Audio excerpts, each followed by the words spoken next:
আমাদের যে কুরবানি সামনে আসতেছে, এই ক্ষেত্রে কিন্তু আমাদের সততা সবচেয়ে বেশি জরুরি। দেখেন, রমজান মাসে আমি আলোচনা করছিলাম যে কেউ কোনো ব্যক্তি রোজা রাখছে কি রাখছে না 100% বলতে পারেন কে? আল্লাহ। আমরা কারো চেহারা দেখা, কারো শরীর দেখা, কারো অবস্থান দেখে আমরা বলতে পারি না। কারণ আমাদের মধ্যে অনেক ভাই আমরা এমন আছি, সারাদিন না খাইলে না, 2 দিন না খাইলেও চেহারার কোনো পরিবর্তন আসে না। অনেকে আছে একবেলা না খাইলে চেহারা শুকায় যায়। ইস রে, কতদিন ধরে না খাওয়া, অথচ শুধু সকালে নাস্তা করছে না, অথবা দুপুরে খাইছে না, চেহারা শুকাইয়া শেষ। মনে যায় আরে তোমার চেহারাটা তো নষ্ট হয়ে গেছে, খাবার খাওয়া নাই মনে হয়। আরেক ভাই সারাদিন না খায় কাজ করতে পারবে, তার চেহারার মধ্যে একটু স্পট পড়ে না। মানে চেহারা দেখলে বোঝা যায় না সে খাইছে কি না খাইছে। মানুষের মধ্যে এই ডিফারেন্সটা আছে। তখন কে রোজা রাখছে কে রোজা রাখছে না একমাত্র সে জানে, রোজা রাখছে কি রাখছে না। আর জানে কে?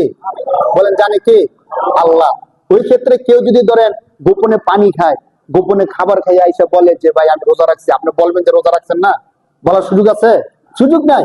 আপনি বলতে পারতেন না যে না আপনি রোজা না রেখে মিথ্যা কথা বলতেছেন, কারণ পানি তো গোপনে খাইছে, খাবার গোপনে খাইছে না।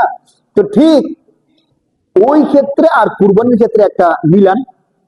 কুরবানির ক্ষেত্রে যখন আমি শরীক নিলাম, শরীককে আপনি জিজ্ঞেস করলেন টাকা যে দিচ্ছেন, টাকা কি হালাল টাকা দিচ্ছেন না সুদের টাকা দিচ্ছেন? তো সে বলল আমি 100% হালাল টাকা দিছি। আপনি বলতে পারবেন যে মিথ্যা কথা বলছেন? ধরেন সে সুদের টাকা দিয়া বলল যে আমি কিছু টাকা দিছি, হালাল টাকা দিছি, আপনি কিছু বলতে পারবেন? ভাই বলার সিস্টেম কি, আমি কিভাবে বলবো? তাকে যদি আপনি জিজ্ঞেস করেন যে হালাল টাকা কোথা থেকে আনছেন, আপনি করেন সুদে কারবার, লাগে ঝগড়া লেগেছে। হ্যাঁ আপনি আমার সুদে কারবার বললেন। মানে যারা সুদি কারবার করে, চুরি করে, ডাকাতি করে, সরাসরি বলা যায়। আপনি জানেন এই লোকটা চোর, এই লোকটা ডাকাত, এই লোকটা সুদখোর, এই লোকটা ঘুষখোর, আমরা জানি কি জানি না? সমাজের যারা যারা এই কাজগুলো করে, সমাজের মানুষ জানে কি জানে না? আমি জানি না, ঠিক আছে, যেহেতু সমাজের সাথে আমি অতটা ওতপ্রোতভাবে জড়িত না। কিন্তু সমাজে আপনারা যারা আছেন, আপনারা জানেন কি জানেন না?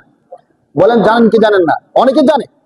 তো এখন জানার পরে আপনি কি একজন সুদ করে মুখে মুখে বলতে পারবেন ওই মিয়া আপনি তো সুদ খান জানি, কুরবানির শরীকের মধ্যে হালাল টাকা দিচ্ছেন না সুদের টাকা দিচ্ছেন, বলতে পারবেন? এই হিম্মত আমাদের নাই।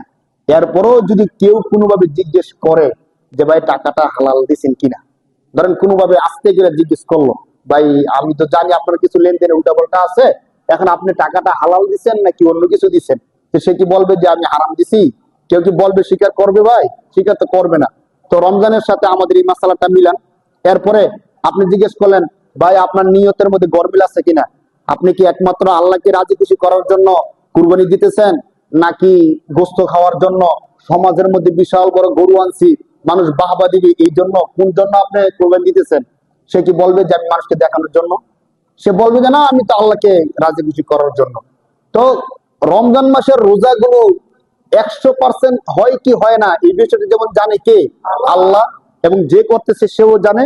ঠিক কুরবানির ক্ষেত্রে দেখেন একটু চিন্তা ভাবনা করে, এই বিষয়গুলো একমাত্র জানে আল্লাহ, আর যে করতেছে সে।